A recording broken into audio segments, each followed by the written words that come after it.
নমস্কার, আপনাদের সকলকে লেটস কুক চ্যানেলে স্বাগত জানাই। আজকে একটি নতুন রেসিপি নিয়ে চলে এসেছি, পটল আলু দিয়ে ডিমের কারি।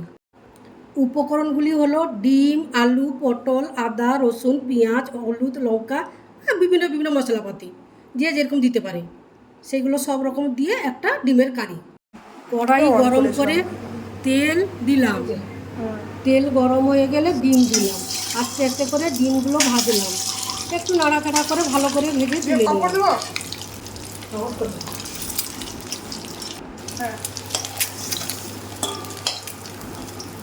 তারপর পটল দিলাম, পটলটাকে একটু ভালো করে ভেজে নিলাম সব রকম দিয়ে। তারপরে তেল গরম করলাম, তেলের মধ্যে মশলা দিলাম, বিভিন্ন রকম মশলা দিলাম, ফোড়ন দিলাম, গরম মশলা দিলাম, লঙ্কা দিলাম, জিরা দিলাম, সব রকম দিয়ে তারপর নাড়লাম।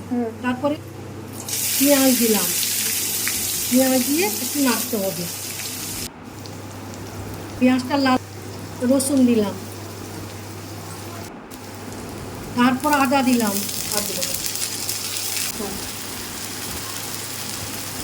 তারপর লঙ্কা দিলাম,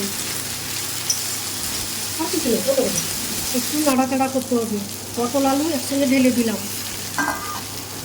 একটু কষাতে হবে ভালো করে।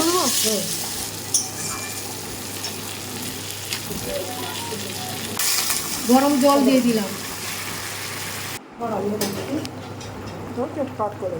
সেদ্ধ হওয়া পর্যন্ত ওয়েট করে ডিম দিয়ে দিলাম,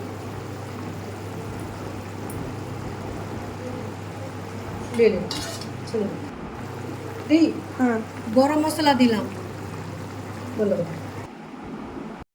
ডিম ঝোল তৈরি হয়ে গেল আমার রান্না।